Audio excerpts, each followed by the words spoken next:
We are now. Right, well, I'll start letting people in.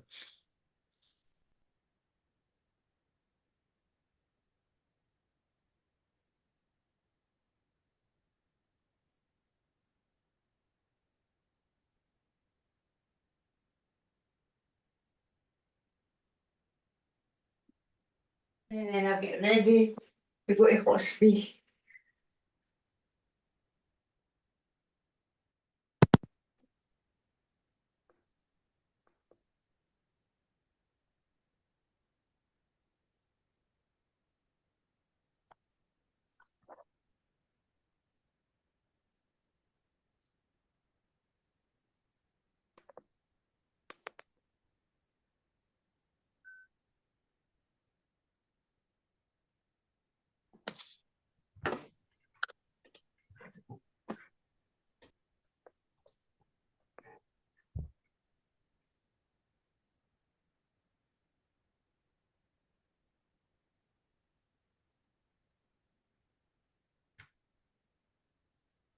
Hi, everyone. Hiya. Give it a couple of minutes for some more people to join. We are recording, by the way, so if you do want to keep the cameras off, that's fine.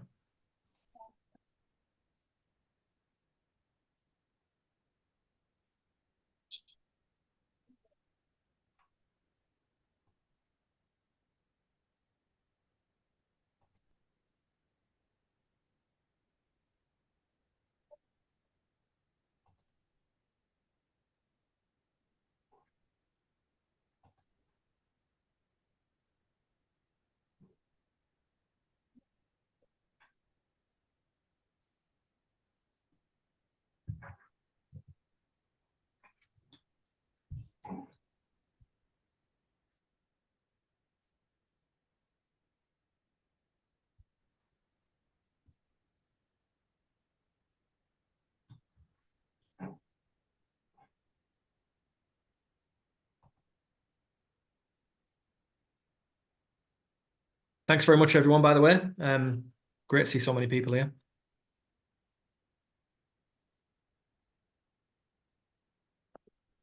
And more arriving.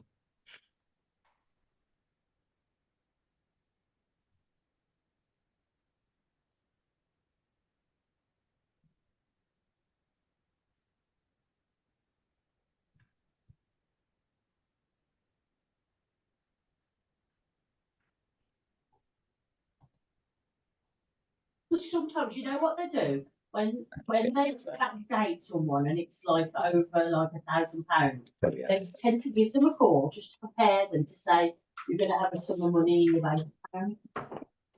So maybe that's why she was ringing me. I don't know. Or to check out the right.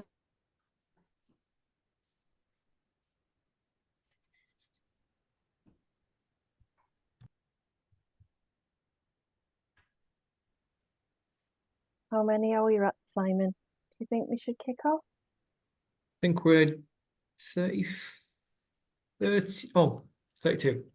Okay, we'll just wait a couple of more minutes. I would start, Dot, to be honest, because I think we're Yeah. 5 minutes in already. And Okie doke. Okie doke. Well, welcome everybody. Thank you for taking the time to join us today to launch the Collegiate Recovery Toolkit for the UK that we've been developing over the last 6 months or so. We just want to start by saying a few thank yous for funders. The Society for the Study of Addiction actually funded the toolkit through their engagement grant. And this has allowed us to really focus on this piece of work for the last few months as part of an international steering group and a steering group of students. And you'll get to see that today. But myself, Professor Thomas Kimball, and Dr. Ed Day, Luke Trainor and Simon Trelfer, we're all going to take you through that journey of where we've travelled really over the last few years around the support of students in recovery in the UK, and more importantly, the recognition of students in recovery, their needs, and the huge assets that they can be within a university and higher education setting. So I'm going to start, and I'll just quickly share my screen, and I'm going to really talk you through the journey that we've taken in the northeast of England before I hand over to Tom, who's going to talk about the Texas Tech. Sorry, I'm just struggling with my controls here because I can't see the I can't get to the slideshow. Simon, how do you 2 seconds. how do you move the control bar to get to the icons underneath it? Hang on, Dot, if you click on in the bottom right hand corner on the bar at the bottom, Yeah. next to the plus minus thing, the one there, that should go There to. we go. Thanks, Ed. I didn't know that shortcut. Thank you. So I'm going to talk about our journey, primarily initially with Teesside University in the northeast of England, and then move on to some further developments. But my name's Dot Smith. I'm the Chief Exec for Recovery Connections. We're founded in Middlesbrough, but work right across the northeast now. And our journey started really as a lived experience recovery organisation. And we had an interest really in the support of students in recovery. And that was following a film called The Anonymous People. I'm just going to quickly ask everyone to mute, if that's okay. Thank you. Collegiate Recovery was featured in a film called The Anonymous People, which we watched back in 2013. And within that film, it really was a call to action about making recovery more visible so that we can really challenge the stigma and make recovery more acceptable. And it was an American film, but it was screened right across the world. I'm just on a mute. And I think, you know, from seeing that film, it challenged our thinking in lots of ways. It challenged our thinking around the way that we were working currently in the UK. We were supporting a lot of recovering people within drug and alcohol services, but there wasn't really a mobilised movement that was visible. There was the 12-step fellowships that have, you know, millions of members worldwide, but at that point wasn't particularly visible. But within that film, what really stood out was the support of students within a higher education setting. And that really spoke to us because we work with a lot of people every day who, you know, left school pre-16. They left school generally through their early addiction or their early drug and alcohol use, and didn't have an aspiration to go back into education, didn't feel that they could. So that really started to get us to think about people's aspirations for their futures and where education fit with that journey. I was lucky enough to be awarded a Churchill Fellowship in 2017 that gave me the opportunity to spend 6 weeks with collegiate recovery programs in America. And that's where I first met Professor Tom Kimball, who's been incredibly helpful in our journey over here. And, you know, from that day on, really, he supported us on Teesside to broker relationships and to start the process of thinking about how we can better support students in recovery who are already at university or at college, and for people who are on a recovery journey and in recovery who haven't contemplated going back into education, and for us to help to start those structures and processes to make that happen. We also got some further funding from Churchill Fellowship to develop a pledge that helps universities think about becoming more recovery friendly and to look at rolling out some recovery ally training, which really helps to reduce stigma. But, you know, I'm delighted to say from 2018, we've brokered an ongoing relationship with Teesside University to be on campus and to support students. And the key elements of that for us, you know, that what I learned when I was visiting a variety of CRPs in America was that each one was different. And I saw collegiate recovery programs that were at different stages in their evolution, from Texas Tech, who'd been around for 3 decades, to Ramsden Recovery at that time that was, you know, in its infancy, and has since, you know, grown from a handful of students to over 100 students. I saw how just by bringing a group of students in recovery together with the right support, how that could move forward within a university context in terms of the support of themselves, but also the support of other students that might have needed that recovery support, who might have been recovery curious or might have been struggling and just didn't know where to turn.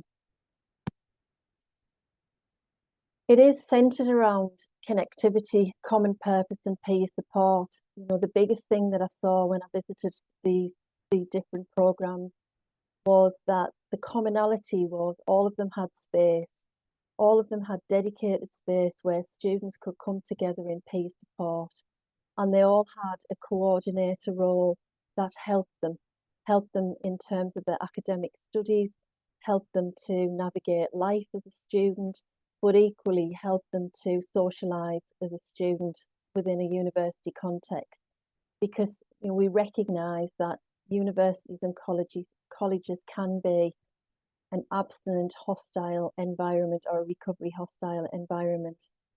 And I'm sure Dr. Tom will talk about that a little bit more. So over the last 6 or 7 years, we've done a lot of work around advocacy. We've spoken to a lot of people.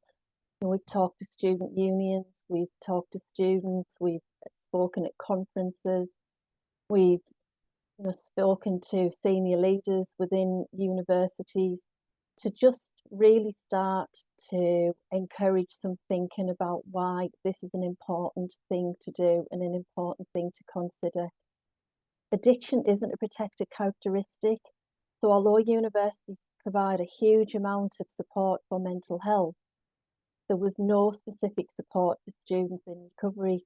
And because of the stigma that recovery brings and faces, students would generally never share their recovery status within their university peer groups. So they were disconnected and isolated, and that is, you know, not a great place to be, especially when you're away from home. That really increased vulnerability.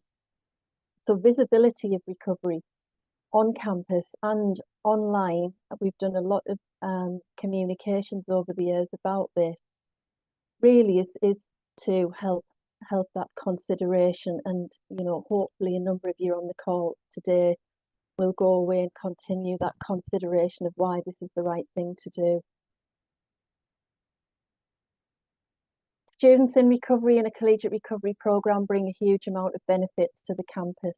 You know, students in recovery are a real asset. And I'm going to read a quote shortly from one of the lecturers at Teesside University about that. And visible recovery really offers that opportunity for students to reach out when they're struggling. You know, a few years ago, Student Union did a piece of research, and within that research, something like 70% of students said that if they were struggling, they wouldn't go to the university first because of that huge fear of what the implications of that might be. They would go to a peer first and foremost. So a visible recovery community on campus can really help that. Collegiate recovery programs certainly aids retention. You know, from the students that we've supported over the years, 2 or 3 times there's been a situation where students have wanted to drop out because they've struggled, and that real intensive and specialist support wrapped around those students at the time of struggle can really aid retention and stop them from making a decision to leave. We know, and I'm sure Tom will say this, that students in recovery achieve higher academic grades. You know, students in recovery generally are very focused on their studies, and the socialisation within the nighttime economy tends not to get in the way of studies as it would do for mainstream students. And we know that students or people who want to study at university are more attracted to universities does have this specialist student recovery support. So we have student recovery support on campus at Teesside University and Sunderland University. And Adam leads the Teesside University student support, and Sarah leads our Sunderland Collegiate Recovery support. And I asked them what their highlights have been over the last few years. And, you know, ultimately supporting students throughout their full degree programmes onto graduation is a very special thing to celebrate. You know, travelling alongside people is really special and, you know, really, really rewarding. Inspiring people in recovery to believe that they can achieve a university degree. That's a big piece of the work that we do. Because we sit outside of the university and we work in partnership with the university, we're supporting people in the community on their own recovery journey. So it's an ideal opportunity for us to help them to navigate to usually an access to higher education qualification and then onto university itself. Supporting students to stay and not drop out. You know, that there can be some really tricky bumps in the road, and that specialist support can really help retain the student in their studies and also for the university to retain that student within their programmes. Our staff and students have contributed massively to both Teesside and Sunderland University's mental health charter. Again, lots of transferable experience and expertise that can be involved in the wider university agendas. Both of our staff said feeling a part of the student wellbeing teams has been really important to them. Both of our staff are current and past students of Teesside and Sunderland University. So that's been really, really welcomed. And, you know, I just want to say a huge thank you really to the leadership within Teesside and Sunderland Universities to take this leap and support us on this journey in exchange for us supporting their students to success. And both Sunderland and Teesside University have signed the University Recovery Friendly Pledge. And both universities made a big thing of that. It was a real public declaration that this was the right thing to do. So I'm just going to read a quote from Dr. Cato O'Neill, who's the Principal Lecturer for Enterprise and Knowledge Exchange and also a clinical psychologist for the School of Social Sciences, Humanities and Law at Teesside University. On the Psychology with Counselling and Psychology with Clinical Psychology courses at Teesside University, we welcome students in open recovery. Previous students demonstrated commitment, humility, and were an exemplar of what could be achieved with the right support and personal motivation.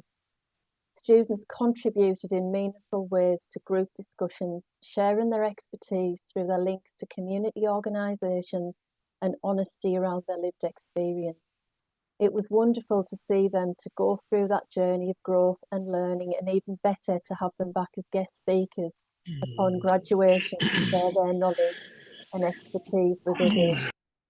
This led to one student being able to seek support for their own addiction problems, something that was previously hidden. Our students in recovery really are ambassadors around the potential in every human being and have inspired me personally to be more fearless, open and honest in discussions around this topic. They were an asset to our cause, and we are still assets now upon graduation. We are proud of them. And you know what I think what I've certainly seen is that students in recovery, certainly students who've come through that recovery process, with us as Recovery Connections really wear their recovery with pride. You know, they wear their hoodies. They want to be visible. They want students to have conversations with them. They want academic staff to have conversations with them, because they know how important that is to really challenge that stigma and to see recovery as something to be celebrated. I'm just going to end with just a 2-minute film that the BBC Look North did in 2021 about Teesside University.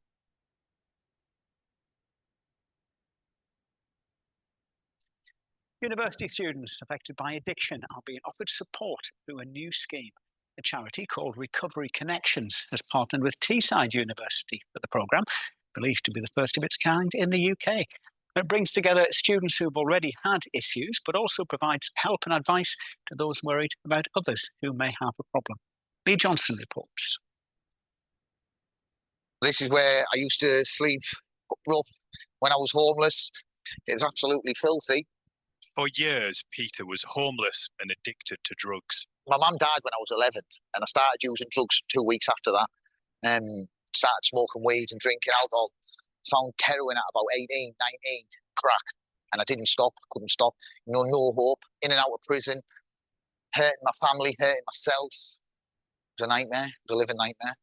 He eventually managed to get clean thanks to the charity Recovery Connections, and then secured a place at Teesside University. They've now teamed up to support fellow students affected by addiction. We talk in a way that we understand, provide support, peer support to each other in a way that we know works. But also those that are affected by, you know, how addiction can have an impact via a third party, whether that be a family member or a friend. Teesside is no different to any other university. We are just tackling it head on with the first. The scheme is based on almost 4 decades of research at a college in the United States. If you provide students in recovery with specialized kinds of support, they do incredibly well. They do better than their peers. Teesside University and Recovery Connections are the pioneers in the UK, and I think they're doing incredibly well. And it's already having an impact. It's just being around like-minded people that understand your thought process, and it makes me feel normal. It gives me confidence that I can stay sober on this journey. I had to take some time out of university because of health complications and like problems with my addictions. So I've took 2 years out, found stability, got clean. Peter's now been clean for 4 years and aims to complete his master's degree in psychology. You know, I didn't think I'd come to university, college. I didn't think I'd pass my driving test. I didn't think I'd get work. Life's easy. Life's easier than it's ever been for me. Lee Johnson, BBC Look North, Middlesbrough. The North East Chapter.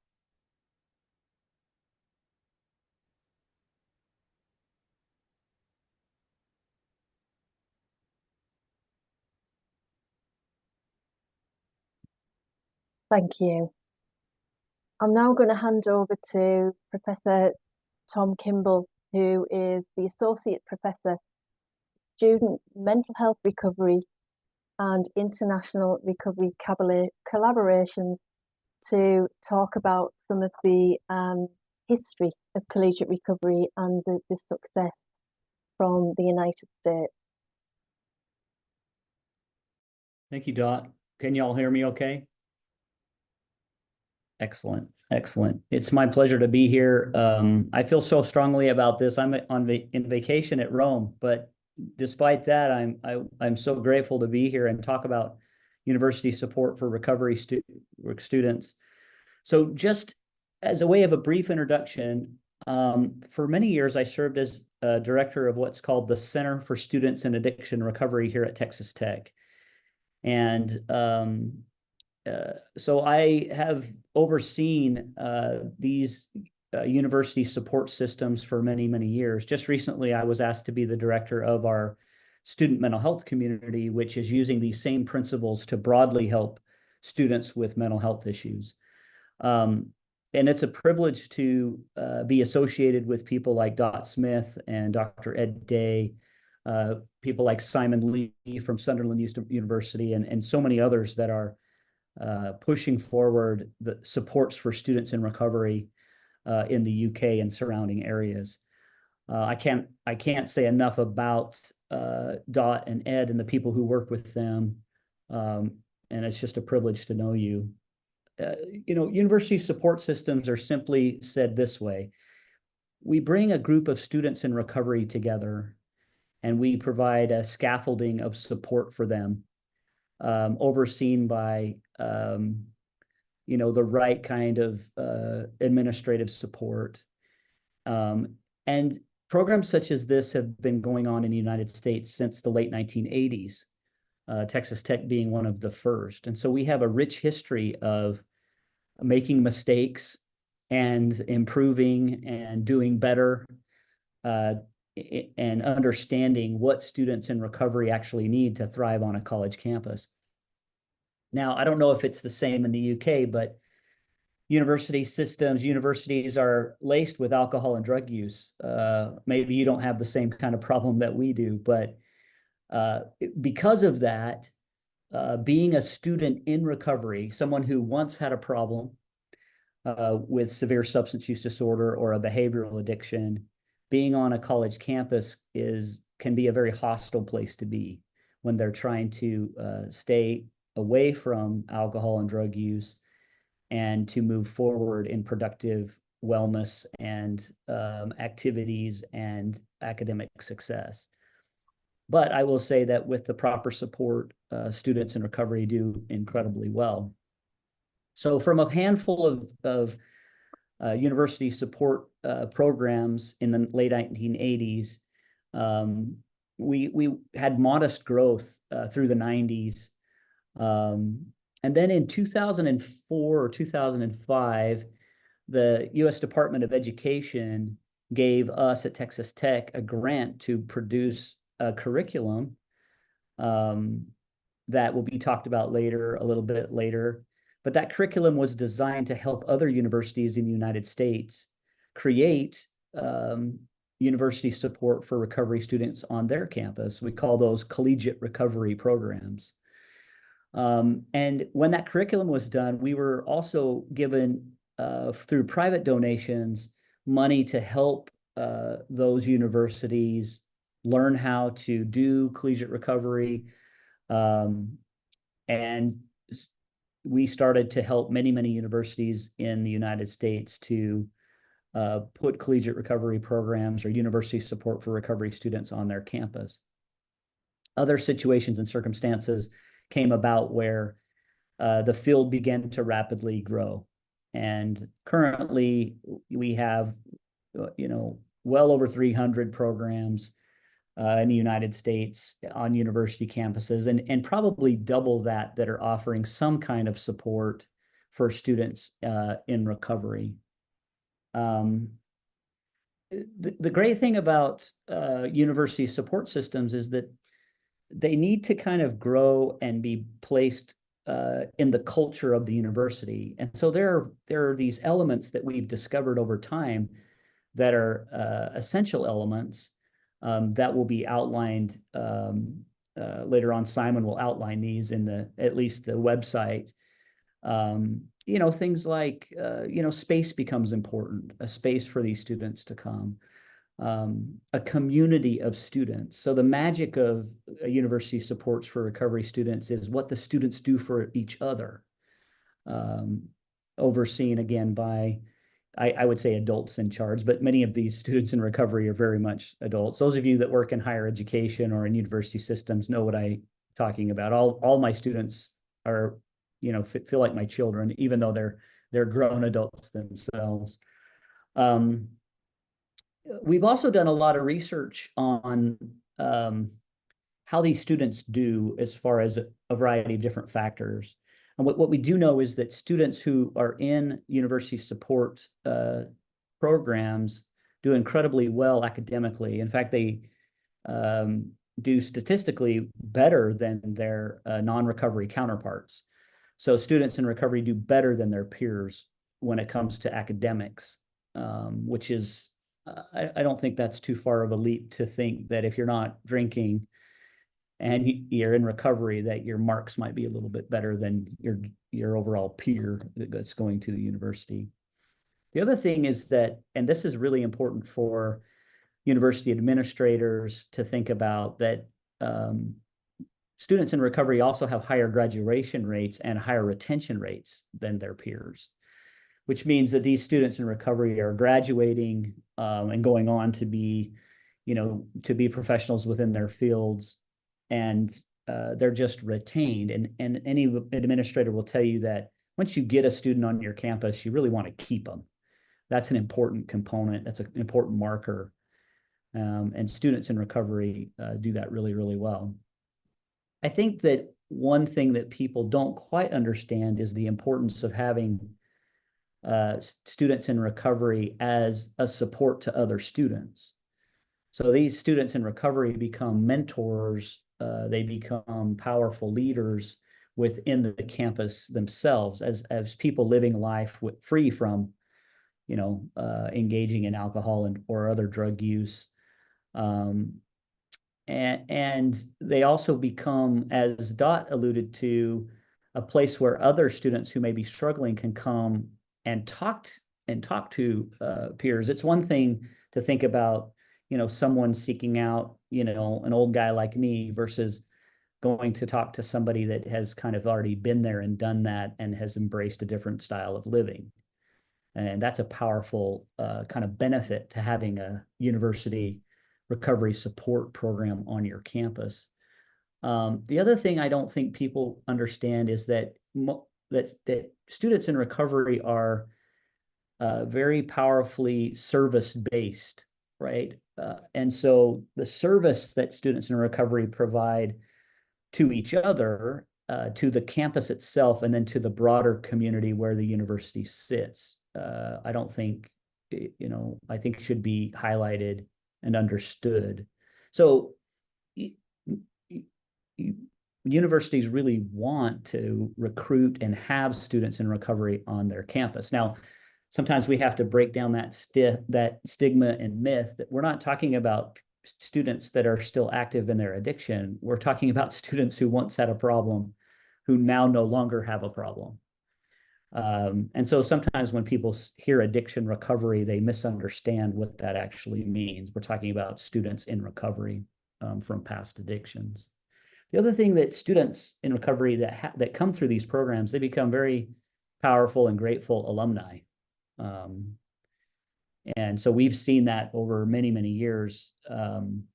Our alumni, very grateful alumni, give back to the university in pretty powerful ways. Now, one of the things I think I should talk about quickly is I have a lot of university administrators come to me and have a variety of different concerns about, having a university system on their campus. And there's a couple of things I tell them.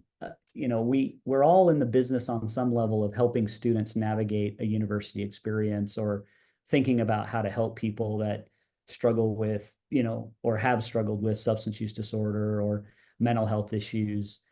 And it's one of the things I would say to them is that this is a very cost-effective way to help people. We're talking about building a community of peers to be supportive of each other. So if you look at other kinds of ways you might provide support, a community of peers is a very cost-effective way to tackle this. The other thing is it does something that's really powerful. It extends a continuum of care. So, if somebody goes to the university for 4 years, we're talking about extending care for someone for another 4 years who's in recovery. If you look at the literature, that's a powerful piece is to push care as long as we can. The other thing I would say is that a peer support or a community of peers is much more tolerable for particularly 18 to 25-year-olds than, I'm a clinician myself. I mean, I believe in clinical interventions, but most 18 or 25-year-olds are not going to stay in therapy forever. In fact, they don't want to. And peer-based solutions, both one-on-one peer and a community of peers, is a powerful way and a very tolerable way to provide support for what I call emerging adults, 18 to 25-year-olds. you know, so the other thing I would say is sometimes administrators talk about liability. You know, what's the liability? And it's in these peer community supports, it's incredibly low. In the history of collegiate recovery, I don't know of an incident of liability to a university. So that's, you know, I've been in this field since 2004. So we've never had an incidence of, you know, a lawsuit or somebody blaming us for anything bad that's happened to any of our students. So it's rare that you have a chance to embrace something that's not only incredibly effective from a research standpoint, from an academic standpoint, from a graduation standpoint, from a retention standpoint, but it's also cost effective. So, and then it's the three-prong part of that is it's also the right thing to do. If you're thinking about doing something for a marginalized group of people who hold a bunch of stigma and myth about who they are and their capacities, so you've got it's cost effective, it's effective, and it's also the right thing to do. I mean, I don't know if anything better than that. So that's how I kind of talk to university administrators about, you know, about why have a university support for students in recovery on your campus. Again, I would say that the UK, I think, with the support that's going to be presented today, y'all are in a very unique position to do a lot of good for some amazing people. I don't know if there's anything harder than to once have a problem with substance use and behavioral addictions, to find recovery, and then to, you know, hope to do good in your life and to go to, you know, university and excel. That's just an incredible thing to do, which takes a lot of courage. And with the right kind of support, just enough support, students in recovery can just really, I don't know, in the US, I would say kill it. They can just, I don't know if that works. I mean, they can just really excel. They could really, really do well. So thank you for giving me a little time and to be able to talk about this, and I'll turn it back, and I think we'll have time for questions later, but if you have any, I'm certainly willing to answer those. Thank you so much. Thank you, Dr. Tom. And you know, you've absolutely been there right from the very beginning for us, for Ed. Your help has just been incredible. So, you know, a massive thank you from us today for being there. And I know when we do get to the Q&A, your ability to answer some of those questions is just so important. So thank you for giving up your time when you're in Rome, taking a couple of hours out of your holiday. Now I'm going to hand over to Ed, Dr. Ed Day, who is clinical reader in addiction psychiatry at the University of Birmingham and our national recovery champion. It's been so great to work with Ed alongside Luke and Simon on this toolkit, because I think, you know, Ed has had the capacity to influence in a way that we would never have had, and has just really pushed this agenda along rapidly. And you know, the University of Birmingham's story is just absolutely brilliant. So welcome, Ed.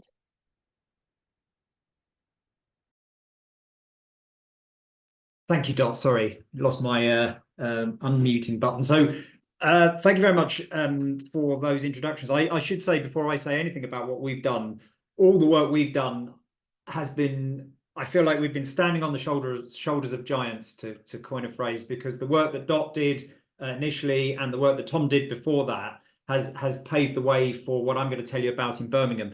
In this the structure of what we're doing today. We're building towards Simon showing you the materials that we've developed to help other campuses develop a collegiate recovery program. But I thought it would be useful to take you through the journey that we've been on in Birmingham. Can everyone see my slides? Is that working? Yes, good. So what I'm gonna talk about is something slightly different. So Dot's programs demonstrated that a albeit outstanding lived experience recovery organisation could work on a campus and help students in recovery. What we tried to do in Birmingham was something different. So we tried to get the university to run and own this. So I became the National Recovery Champion in 2019, and I was looking at areas where we could make a difference with recovery. And an obvious place, having worked in a university for 20 plus years, was on the university campus. And this slide is one I always show when I talk anything about recovery, but it's particularly relevant to universities because, of course, in universities, we're dealing with a whole spectrum of engagement with substances. At one end, you've got students, and we mustn't forget this, the students that don't use alcohol or substances at all, and they're a significant group on a campus. At the other end, you've got the group we're going to talk about now who have run into more significant problems and then perhaps have moved into abstinent recovery. And then in the middle, you've got everything else. And of course, with the student population, it's front loaded at the left-hand side of this, with lots of students who are experimenting and using substances in quantities for the first time. I would just sort of flag up that the Universities UK have produced an excellent report, which still unfortunately hasn't come out, but will really help colleagues that work in universities start addressing these issues on campus, because this is what we've got to do. Unfortunately, at the moment, most universities don't want to go near this. This is a zero tolerance campus for drugs, is often what you hear. And unfortunately, that's not massively helpful for students that are running into issues. We've got to be able to talk about these things if we're going to help. So collegiate recovery is particularly relevant because when I was thinking about this, I spent quite a long, I've had 2 stints at the University of Birmingham. And I was a welfare tutor in the medical school for 10 or 12 years. And it really struck me that you've got a really difficult developmental challenge for young people when they come to university. In the UK, it's a massive rite of passage in their lives. And they're really struggling to transition from one world where they've had one particular social network through to one where they've got to create a completely different one. At the same time, they've got to manage their lives. Perhaps for the first time, they've got to look after themselves, which perhaps they didn't have to do as much when they're at home. And they've also got to start learning in a new and different way from school. So these are real challenges. And of course, we all know, and there's you don't have to look very far in terms of the university data in the UK to see that a lot of students see coming to university as party time, get away from home, chance to let your hair down and have fun in ways that you perhaps weren't allowed to before. So if addiction has become an issue for you, and that by addiction I mean substances or behaviours, and I'll say more about that as we go on, you're really in some trouble because it's hard to find spaces on a campus where you can admit that, talk about that. And it can be really difficult if that you're not fitting in if you don't go along with that sort of general norm. So as you've heard from Dot and Tom, collegiate recovery programs have been an answer to this in the US. And we know that they've been going for more than 40 years. And this slide sort of backs up one of the things that Tom was talking about. So this is an old slide now, but from the Association for Recovery in Higher Education, which shows the really steep growth in collegiate recovery programs. I mean, it's way higher than that now. That slide stops at 2019. And I think this has been very much driven by the opiate crisis in the US, where you've got obviously a really high rate of drug-related deaths in young people, the people that are the age that go to university. So this is a really hot topic.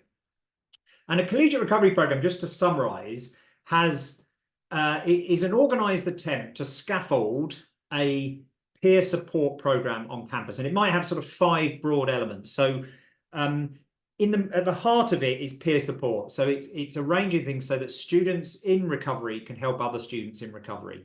And the power of that is well known to a lot of people on this call, I know. Alongside that, you might have staff members like myself who provide other activities that support recovery. So they might be educational events for other people on campus. They might be particular elements that are support things our students in recovery want to know to build their recovery capital. There might also be educational support. A lot of these students come from backgrounds that were influenced by their addiction and perhaps aren't as good at harnessing the really good supports that most university campuses have for their students. So you might actively do that and work alongside them there.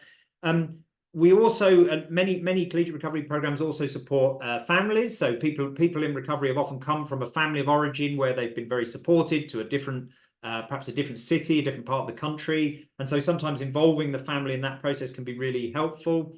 And then finally, you can link with the wider community in the city where where the university sits. So there's a huge recovery community in Birmingham, which hopefully these students are going to access if they stay in the city long term. Plus, giving back is a major part of recovery. So students are really great at getting involved in projects where we help the local community. So that's a win-win for the university and the local community. So here we are. We created and I'll walk you through a little bit of the timeline of this. But so the first attempt to get a university-led, driven collegiate recovery program was us in Birmingham. Our program is known as Better Than Well. That was a name chosen by the students in the first few months of the program, really to emphasize that if you can get through a difficult period of addiction and get into recovery, the benefits recovery gives you really do mean that you get back to the level that everyone else is functioning at, but you also have that knowledge and experience. And more particularly, what we spend a lot of time doing is talking about developing a program for living. And these guys have a program for living, which, to be honest, we could all do with, whether we're in recovery or not. So here's the key photo, the photo that the students, rather cheekily, I thought, always refer to as our boy band photo. This is me and Luke standing outside some of the oldest buildings in the University of Birmingham. And this was how we started. So I'll walk you through the timeline, but we right at the beginning, we established a team of people. And one of the things to emphasize in doing this is you have to gather, if you're going to bring the university along, you have to gather all these people around you to do it. So we had colleagues in the academic part. So I'm an academic, but we had other academic colleagues. We had the student union on board. We were very closely allied to the wellbeing and counselling services that are in the university already. We had and I'll talk a lot about comms because that's really important as you go along. We had amazing help from the Darrow team, who are the fundraising team and the alumni relations team in our university. And we had other help with finance and, as I'll say later on, accommodation as well. And I'm not going to go in detail. I'll point you to a document where if you're really interested in this, you can read in some detail. It'll be on our website that you'll hear about in a minute. You can read in some detail how we develop things in Birmingham. But the timeline sort of went like this, and I just to pick up some key things. So this started in 2019 when I met Dot, and she shared her extensive experience of what had been achieved in the Northeast and what she knew about the US. The other key thing was meeting Luke, who you saw in that picture, and you'll hear from later on. Luke is a student, was a student when I met him. He was an undergraduate student, but I'd known Luke in a previous life, and Luke was in long-term recovery, having come to university from a period of living on the streets using intravenous drugs. So Luke was a stark example of what you could achieve. And he went on to get a first-class degree. In his degree, started a master's program part-time and combined that with working for us as our project manager. So I couldn't have imagined a better project manager than Luke in terms of he had direct experience, living experience of being a student, and he also had immense experience of recovery. And the other name on there is the funder. So Christina was I'm enormously grateful to a philanthropic funder who passionately believed in developing these programs, who funded us for the first 2 years of this program, which really allowed us to kickstart the whole operation. We started throughout the lockdown period and COVID. I was in negotiations with people in the university, which was, it took quite a bit of time to convince them, and having Luke on board was crucial because I could present the stats and the facts and all the reasons that Tom's told you about. But what really cut through was when Luke talked about his experience, and he'd be often sitting next to me in this room, and I'd bring him in after this, and I'd watch the faces on the screen as Luke told his story, and it's pretty hard hitting, and I could see them. I could see my academic colleagues and my colleagues in student services in the university. The expression changes as this guy that looked really normal, healthy, fit, first-class degree, oh, IV drug user, was living on the street, and that really brought it to life for a lot of people. We started in 2021. We were very grateful to colleagues in the US. I see Noel Vest is on this call. Noel was another one of the giants whose shoulders we stood on, because Noel had a lot of experience of developing these programs in the US. And he said to us, the first thing you want to do is set up a celebration of recovery meeting. So what that is a sort of all recovery meeting. It was 5 o'clock on a Friday. We started it in September 2021, and we haven't missed a Friday since, including Christmas Eve. And that's the dedication Luke puts into this.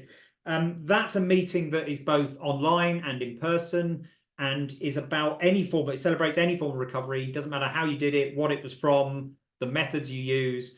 The way we run it is we choose a topic. The students choose a topic in advance, usually a topic that's relevant to young people in recovery or challenges they face at the university, and we discuss that. And I know we're doing some qualitative research at the moment, interviewing students, and that has been one of the really powerful ways that they've been able to engage with this project.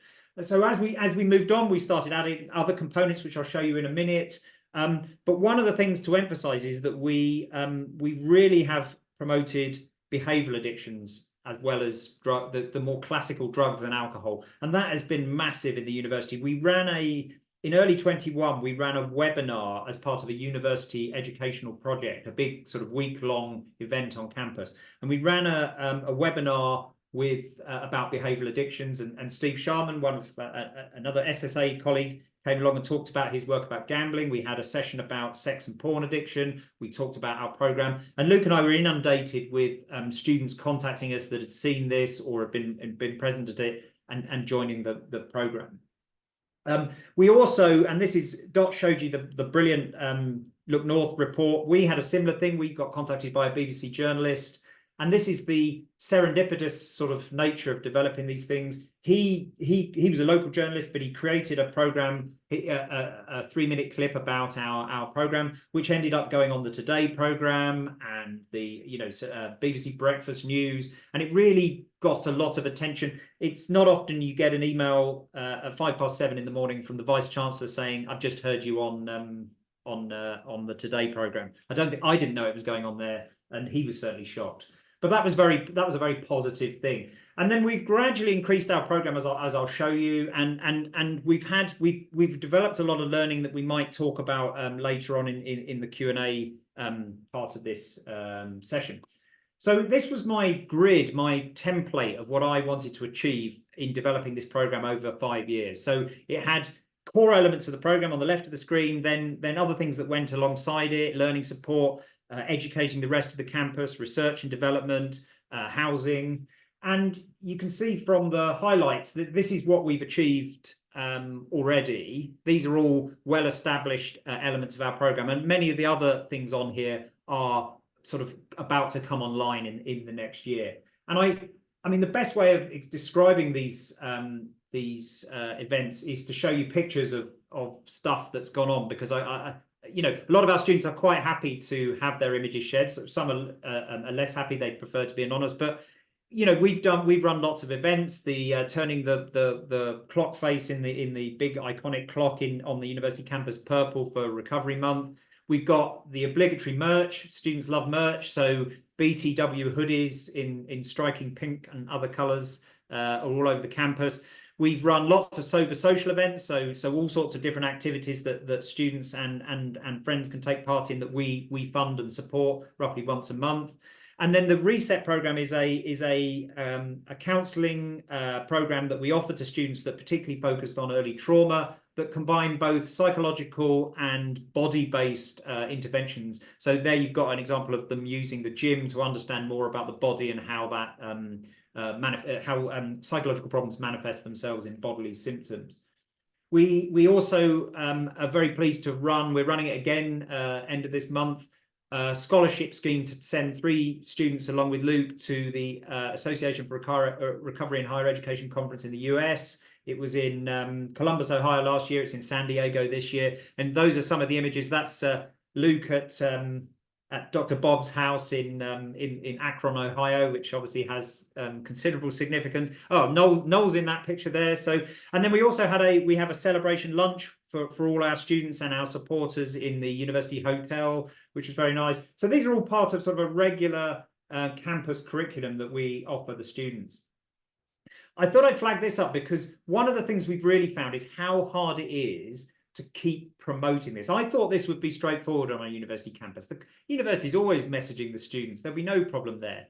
Not so much. The key thing with this is people find you when they're ready, and you have to be out there visible when they're ready to find you. So we found that we've had to work very hard getting our brand out there at all times. So here's a picture of what they call the digital totems on our campus. So this flashes up periodically on there. We have posters, obviously. I mean, the program launched during COVID, so traditional methods weren't always available. We've tried as best we can to leverage social media, but try as they might, universities are not quite as brilliant with social media as the students, so it's better to get onto the student side of social media if you can. And also, we've had amazing links with the local recovery community. So probably getting on for a third of our students have come to us directly or indirectly from the local recovery communities, from people hearing about this program in an AA or NA or a CA meeting locally and coming along after that. We've done lots of promotional stuff, and I'm just going to try, I don't know whether this will work, but I was going to show you, like Dot did, a 2-minute clip. This was one of our promotional films we made very early on in the first year with the university. So let's see if this works. Don't be surprised if it doesn't. I'm Chris, and I'm a person in long-term recovery. My name is Simon. I'm a recovering heroin addict. Addiction runs in my family. I have impulsive ideas and thoughts that I cannot let pass. Hi, my name's Luke Trainor, the Programme Manager here at Better Than Well. I'm also a student in recovery. When I started my journey into education and into recovery, prior to that, I'd been street homeless, addicted to Class A drugs, so just about as low. Don't need out today, I've got them. Can take you. I've always been quite confident with computers, and I discovered that you can essentially purchase drugs off the internet, have like a marketplace of anything at your fingertips. As a student, I didn't think there was anything wrong with going on 5 nights out a week, 6 nights out a week, and I'd always spend my days trying to orchestrate a night out. So after my second year of university, I went to rehab for the first time. While I was there, I was still stuck with this mindset that I was too young to be in recovery. I wasn't able to gain control of my addiction. There were countless times where I got sober, but it was staying sober that I struggled with. I was just so isolated from everyone around me, and was pushing away anyone who would get close to me, anyone who did love me, because I wasn't ready for help. We decided to start our own collegiate recovery program here at the University of Birmingham. The first time it had been done and fully integrated actually in Europe, let alone the UK. I wasn't able to manage it by myself. I'd relapse every time I came back to university, until this year I found the Better Than Well group and started going to meetings. It was a really scary step, talking to someone about this, letting someone know about my entire history, but they understood. Surrounding myself with others who suffered from the same disease helped, because we could relate to what each other are going through. Peer support and mutual aid, always around lived experience of addiction and recovery. We have numerous different groups. We have 12-step recovery, smart recovery here on campus. We have Buddhist meditation groups. We have recovery seminars, which are a more scientific look. First time I managed to feel hopeful about my future as a drug addict. What BTW has given me is a change of perspective on life. It's allowed me to understand what's important to myself. It's allowed me to start living a life that I enjoy. At Better Than Well, we recognise that addictions are not just substance related. We support students with behavioural addictions like gambling, food addiction and sex addiction. If it wasn't for Better Than Well, I would have fallen off the wagon. You needn't ever be alone again at the University of Birmingham. The opportunity to be open and honest with the people around me. Everyone's been so welcoming, completely non-judgmental. find us at the University of Birmingham website under Better in Well.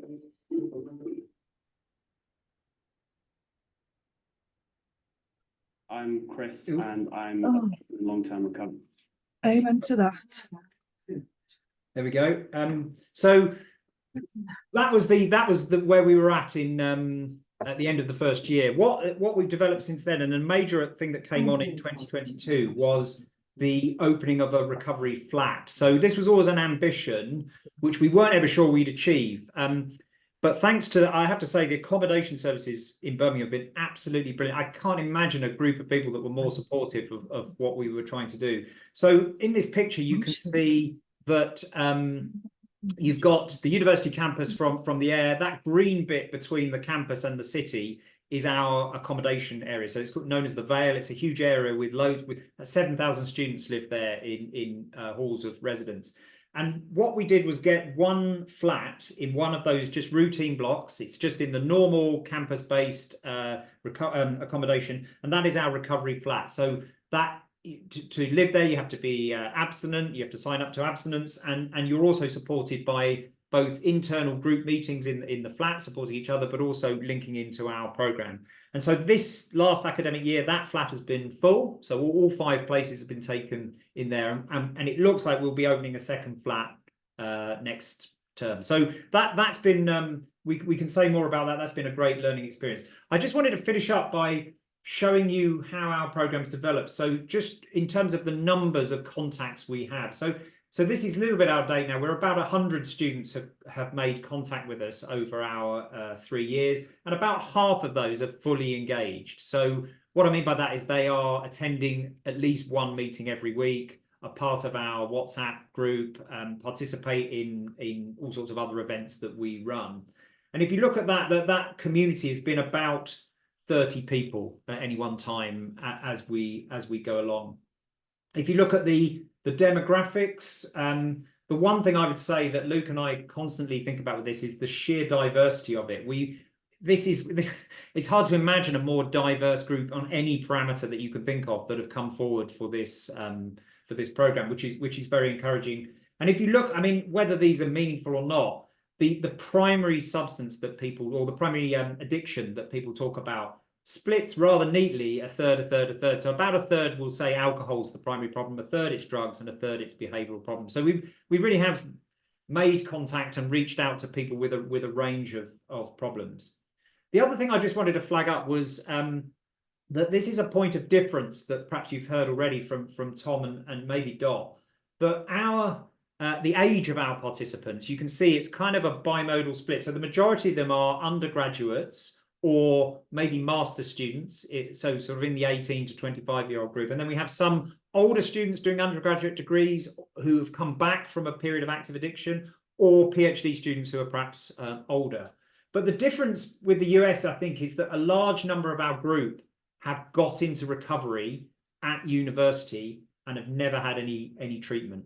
So they're going straight from active use to abstinent recovery with no treatment in the middle. And that's presented Luke particularly with considerable challenges, because we haven't had, I mean, it'd be fair to say we've had pretty much no support from the treatment world in Birmingham with the students that have relapsed or have been in active addiction. The services, seeing it from this perspective, we realised that there's just nothing for them. The student you saw in the video presented for, he's an opiate dependent individual, and he talked about using the dark web and there was no connection at all with the service. They didn't understand what he was talking about. They told him to come back in a month when he was, using properly and that sort of thing. So we've struggled with the services, and that's one of the things I've got to work on, is how we bring those treatment services closer to us to help, because we're not a treatment service. We're a recovery support service.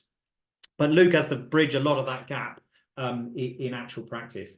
These are some of the comments from an evaluation that was done, an external evaluation with some group focus groups that was done in the first year. And this talks about some of the things Dot have already said, that students find stigma. They're very anxious about talking to the university. They're worried they'll get thrown out. And And they don't find that there's anywhere that they can talk about addiction. Maybe mental health, but certainly not addiction. And what Better Than Well has offered them is firstly a community. So all the students talk about this. This is a community of people that I can actually talk to about the issues that I have, and it's actually actively tackling stigma, because someone's doing something about this and talking, and it's normalizing conversations around these issues.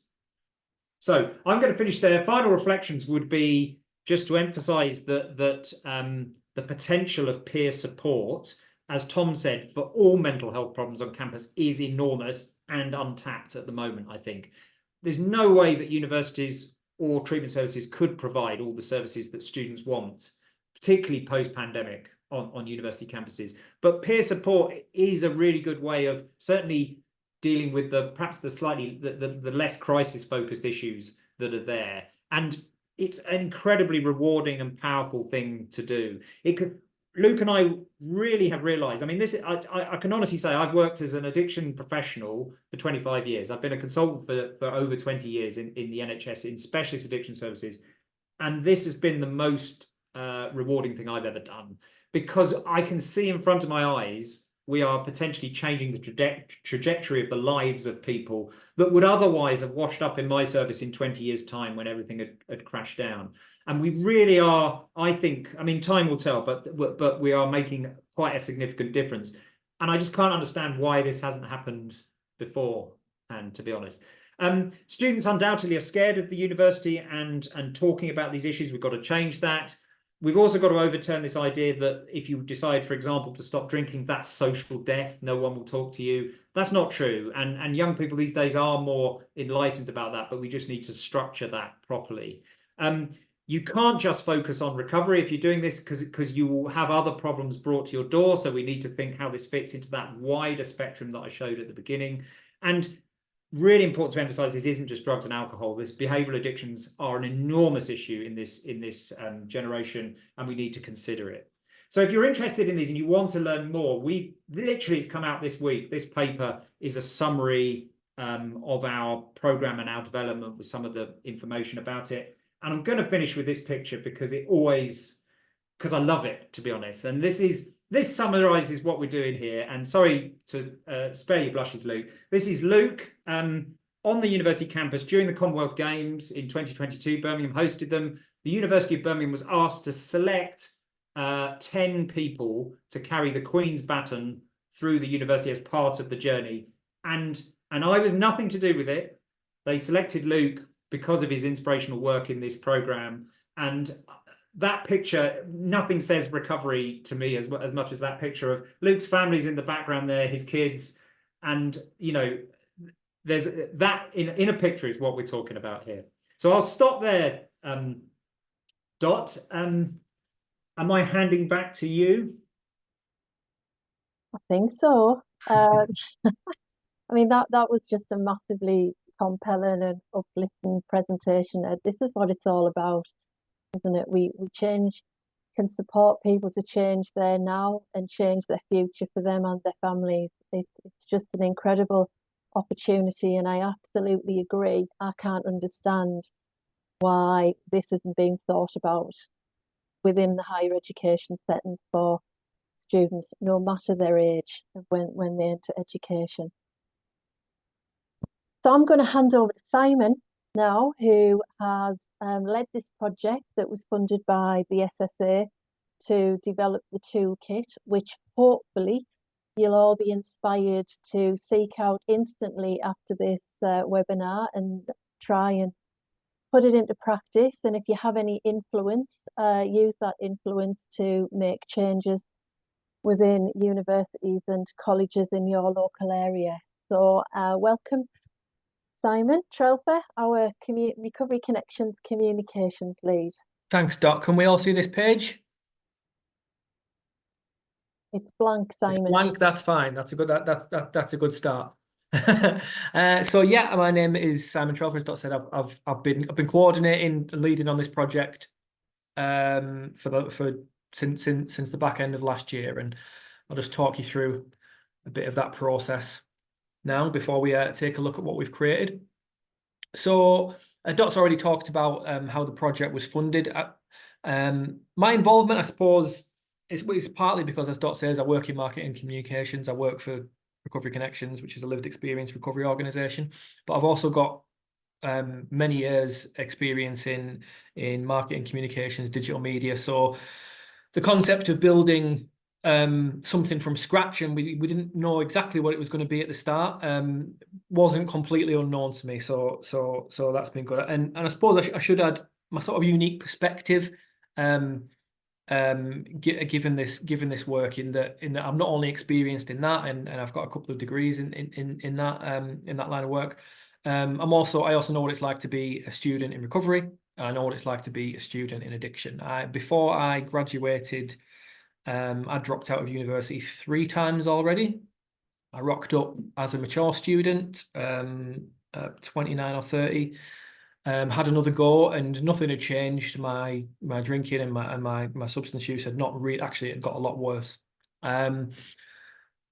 So it's 10 years, I think, on July the 3rd since I got into recovery. So that's 10 years since the end of my first year at university, which I just scraped through. So I was already doing slightly better than I had 3 times before, but I had just scraped through.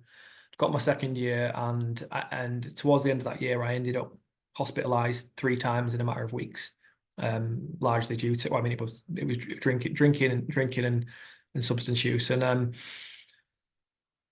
just to, you know, add some life experience to, you know, things that Dot and Tom and Ed have already said about, you know, the difference that finding recovery at university, or finding recovery in general, can make. You know, instead of, I think I'd be dead by now, I'll be honest. I would probably be dead if I hadn't stopped at that point.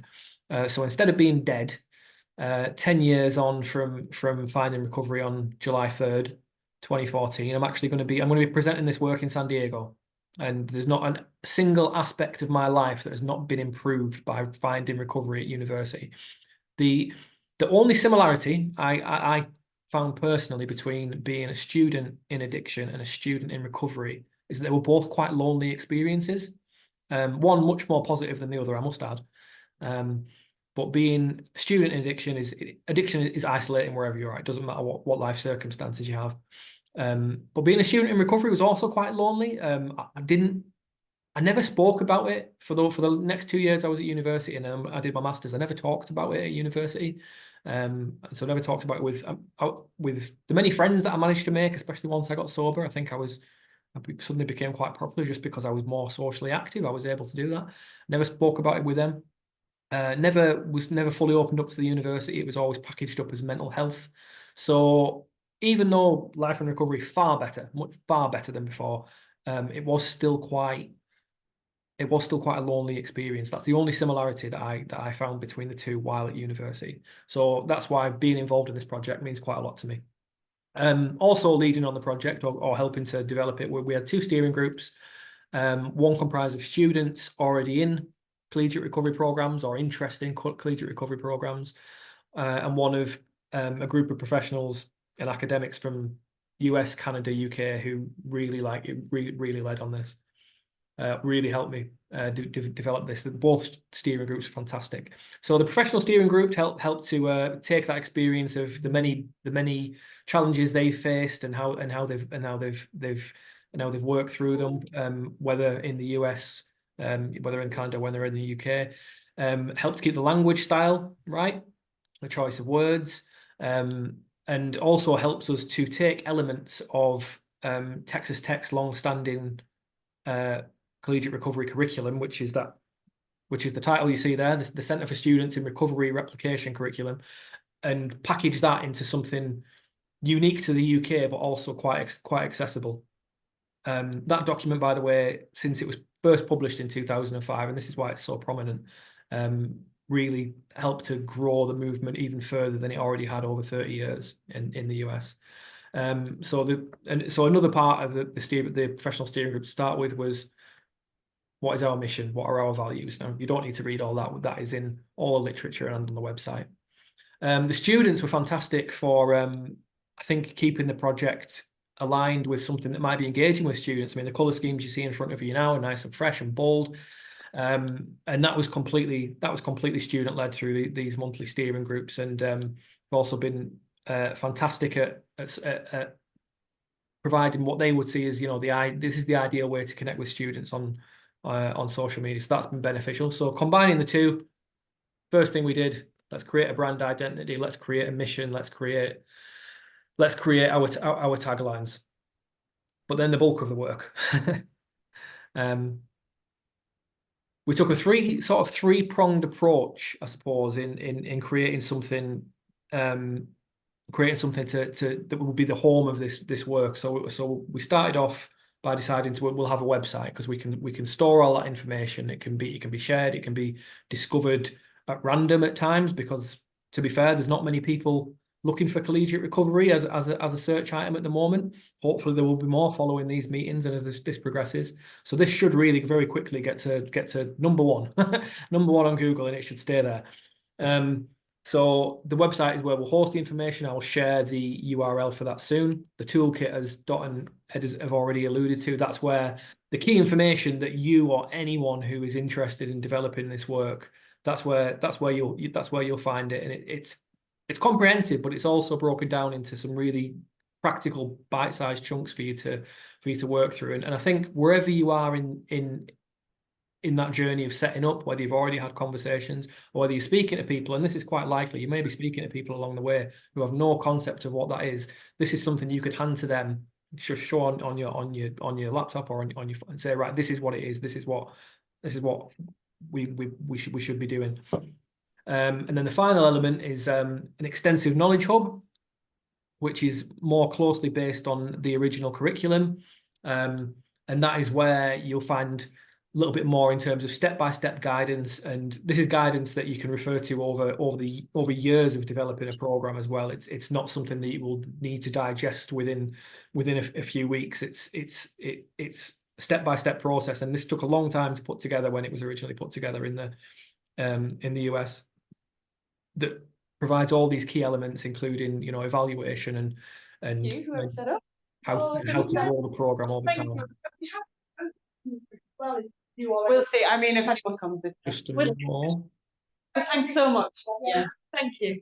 I can't mute at the moment. So I'll go through a few elements of the toolkit before I show you the website. So again, as I said, wherever you are, if you're speaking to someone who has no concept of collegiate recovery, the basics are there. What is collegiate recovery? What do we mean when we say recovery? What do we mean when we say things like addiction and recovery capital? If you're thinking about how to commission something like this, there's information directly from the Office for Health Improvement and Disparities, which may be beneficial depending on your approach. There's useful data to back up your case for, like, this is why we should be doing it. This is why our campus or our town or our city needs this at their higher education and universities. You can see what some of the work that's already taken place at universities like, of course, Birmingham, and as Ed's covered, and then Teesside. You can see different versions of what's going on at universities like Sunderland, where Recovery Connections have a member of staff, and where Sunderland signed a pledge to become recovery friendly. You can see what the program looks like at the University of Birmingham. After it's approaching its 4th academic year now, and you can see how that has grown. There's also information on some of the stuff Ed's just covered, to be fair, in the sense of the work they've done over time to get this set up. There's the pledge itself. There's 10 steps you can take, 10 commitments you can make to sort of build your own collegiate recovery programs around. This is what's happened at Sunderland, Teesside, and the University of Chester. They sort of started with these 10 steps and looked at these as I'm saying steps because I'm from 12-step fellowships. These are commitments. I'm used to saying steps. 10 commitments you can make to build your CRP around. Useful questions you might want to ask yourselves, and that you might already be asking yourselves. And I'll share the website. Just a moment.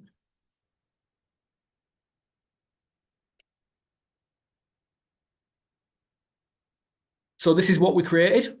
It's a relatively simple website. There's nothing particularly challenging about it from a navigation point of view. Again, people may just discover this and it's got that basic information of what this website is, who it's for, what it does. The key thing for the people in this room, I hope, today, will be finding out about the literature that's on the website. You can also read a selection of blogs from students, some members of our steering group, a little bit more history, and we'll be adding to that as we go. And I hope as well that as you develop this work yourselves, there's a really simple contact form on there that you do get in touch, because your feedback will also help us to develop this website over time, providing simple things like what are the frequently asked questions that people are facing as they develop this in the UK, things like that.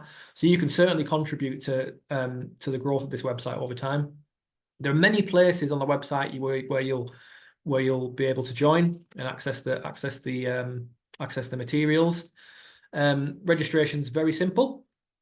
If you navigate your way to any of the join us buttons, fill in a quick pro forma. You will get an email asking you to confirm registration. If you have any issues with any aspect of that, just use the contact form, drop us a message. I'll also pop in an email address in the chat as well. And eventually, I say eventually, it'll take a couple of minutes. You'll navigate your way to your account. Now, as you can see, we've got access to the toolkit. That's in PDF format and it's in PowerPoint format. So it's easy to download. It's easy to store. It's a big file, so you might not be able to email it unless you're using Dropbox or WeTransfer. But again, if you would like a smaller version, just drop us a message and I'll send you a condensed version of the toolkit. The Knowledge Hub, we'll just take a quick look at that. And I'm going to have to log in again.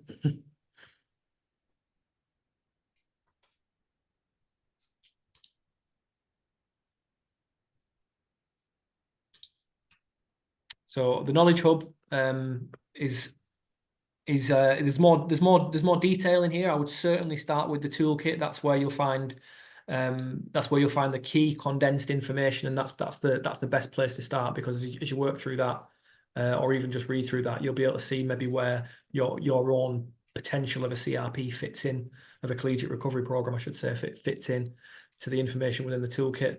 The Knowledge Hub, guidance from everything from planning stages through to getting started, bringing everything to reality. And this is something that you can work through over a number of years, absolutely a number of years. Your best place to start is with this toolkit, which has been custom made for a UK audience. It's been custom made for an audience that is dealing with something novel, something that's never been done before, or is rarely. It's a rarity in the UK, should I say? And this is what, together, between people from all over the UK, Canada, US, students, professionals, that's what we've created together. So I do really hope that I'll pop the URL in, I'll pop the email in for you to get in touch, and I do hope that you register and download this, and any questions that you have along the way, if there's something that you don't understand, if there's something that you feel needs clarification on, that's how this work will develop. That's how we will have a centralized point as a country, as the United Kingdom, for making this a reality for students like me, who, I'd be dead. I'd be dead if I hadn't found something to help me with my recovery. And the difference is immeasurable. So a lot of work's gone into it, but ultimately, I think when you're creating something that is potentially priceless, I think that's where it can become something special. But for it to become something special, we do need the people in this room to take a look at it, share it, promote it, do what, and really start to get involved in this work. So I think we're going to open up for questions now, if I'm correct, Dot. Yes. Luke, I don't know if you want to say anything. I think most things have been said really well, and I just wanted to congratulate and thank Simon as well for bringing that all together. Fantastic job, and like you said, you know, the student input and the input from the more professional academic side came together really well there, and it's so good to see it ready and available. So much has been said that's really inspiring, and I could, you know, pluck out some bits. I think something that Tom said that just really spoke to me, that I think is something that can help inspire people to get something like this going. And I was reflecting on our own experience with it, and that is the assets that students in recovery become to the rest of the campus community. I really can't speak more strongly and highly about this. You know, our students in recovery in their respective schools and their little pockets of societies and other forms of social activism really stand out amongst the campus community. I'm not just saying that as someone in recovery who's obviously very attuned to their journey. I'm told this by other people within professional services, within academia, that these students are exceptional, and that their kind of verve for service, as Tom said, and their ability to think outside of the box, their ability to show empathy and understanding to other causes, to turn up and make themselves available and present for other students, has been something truly remarkable. So even if you're thinking, wow, how many can there be? How am I going to find these people? The ones that you find will be absolute gold. And I think that's something to really hold on to. So it's just a little summary, I guess. I'm happy to answer any questions that might come my way. Yeah, thanks, Luke. And you know, I remember in the very early days, that was some of the comments that was made to us. We don't have any students in recovery on this campus. And we were like, you do, because we know who they are.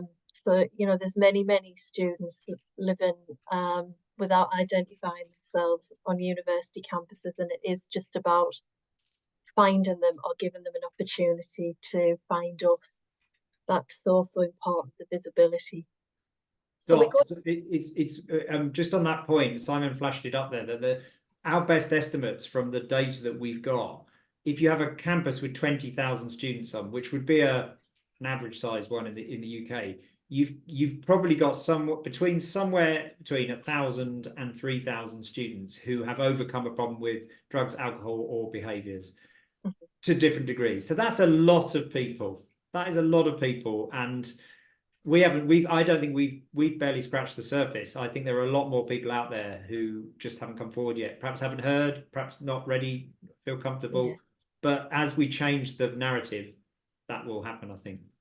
Yeah, absolutely. And, you know, equally, staff and academics within universities who also don't identify themselves as a person in recovery. You know, this stuff still blows my mind that we're in this situation now in 2024, that people still feel a huge amount of shame and stigmatized because of their own recovery status. So, yeah. Right, we'll hand over to everyone for questions now. So could you just use the Zoom hand, to pop your hand up for any questions, and I'll do my best to manage that and invite you in. And Dot, if we, as we're waiting for people to put hands up, I was also going to mention, and I note, I'm not throwing her under the bus, but I noticed Laura's on the call, that of course in the new drug strategy in the UK, From Harm to Hope, quite clearly specified in the menu of commissioned services in each local authority under recovery support services are recovery initiatives in higher education. So this is an established area that is now being recommended by the US government, the UK government, sorry, to be commissioned in each local area. So that you know, that's worth knowing that. And I see I've just been communicating with Bryony on the chat there that, you know, if you're in the local authority, there is an option for you to get involved in this and to support this, and that might be a really powerful way of helping both your treatment and recovery system and the university.